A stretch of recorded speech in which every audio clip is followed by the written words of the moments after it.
Our lesson for today is our subject is how to write an academic essay. As you know, there is certain procedures in writing an essay. Essay is written in a special way. As we mentioned in the previous lecture, there should be a topic, title, and as we said that the title should be short and meaningful. After that, we came to the introduction and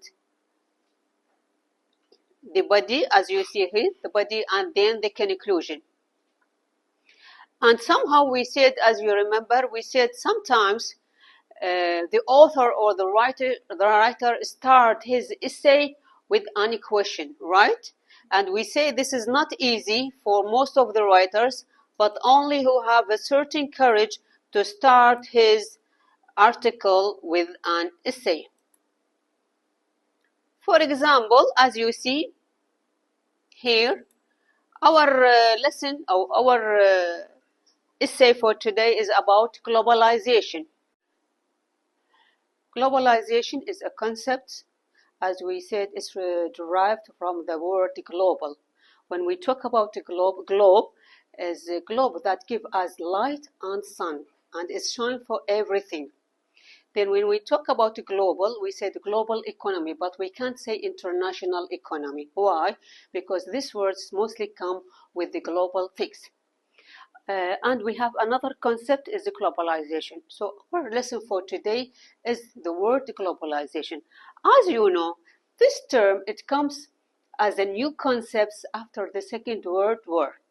After the Renaissance age, we have this concept. Globalization is it comes with the modern, with the technology that appears, as we said, after the Second World War. Whatever it comes, the change around the world in the economic, social, industry, investment, educational, all the aspects of life, the globalization appears and change the way of our life and the style. If we would like to, there's an argument actually about the word globalization. Is it force for good or bad? If I want to ask you, is globalization a good idea, is given effect in changing the world or not? There is, as I said, an argument, هنالك جدل, between who agree with the concept of a globalization, who is anti-globalist or against the word globalization. According to our, here is defined, globalization is defined in many ways. One simple definition is that it is the rapid increase in international free trade, investment, and technological exchange, as we mentioned. It is urged that this international trade has been one of the main causes of the world economic growth over the past half century. Although there is a little doubt that the global economy has grown enormously in the last 50 years, some people believe that this growth has only benefited certain countries and that others have suffered as a result, which argument is correct. So here is the questions. Who agree that globalization is good and it gives a benefit for our life, and who is against this idea? According to, is the globalization improve the income? We will see. An argument in favor of globalization is that the benefits of increased international trade are shared among everyone in the country. An example of this is China. Per capita income rose, as you see, from a capital income rose by about from $140 in 1980 to over $4,000 by 2000. So there is a certain increase in the range of the economy in China. Similarly, peer over 100% in India between 1980 and 1969.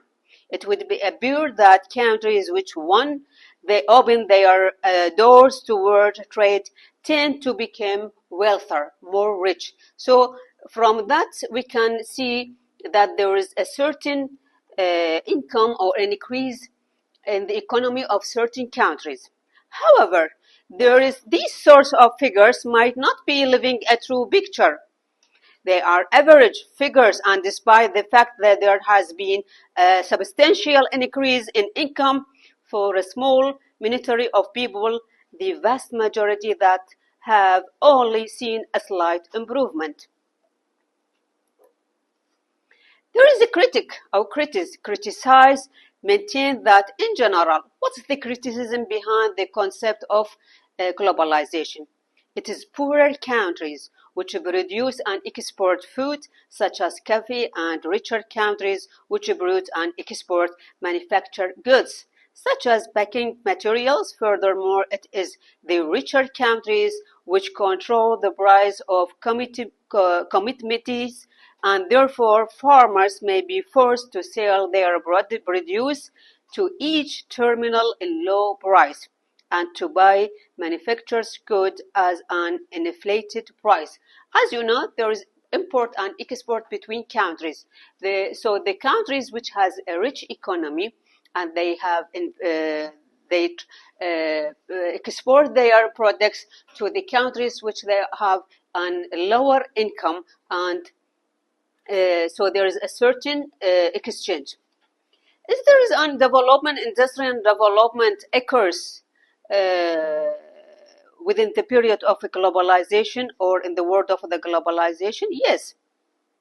Globalization often encourages a country to focus on industries which are already successful. These countries develop expertise and increase their share in the international market. On the other hand, those countries which continue to support all their industries usually do not develop expertise in any one. Consequently, these countries do not find a world market for their goods and do not increase their gross-domestic products, which we call it GDP, or cross-national products, which we call it GNP. Finally, as we said, there is who agree or who against. We call the people who against globalization anti-globalists. It means against them, against their idea, against the concept. Claim that there is a serious flaw in this argument for the specialization of industry. Countries which only focus on one or two main industries are forced to import other goods. These important goods are frequently overpriced, and these countries therefore have a tendency to accumulate huge debts.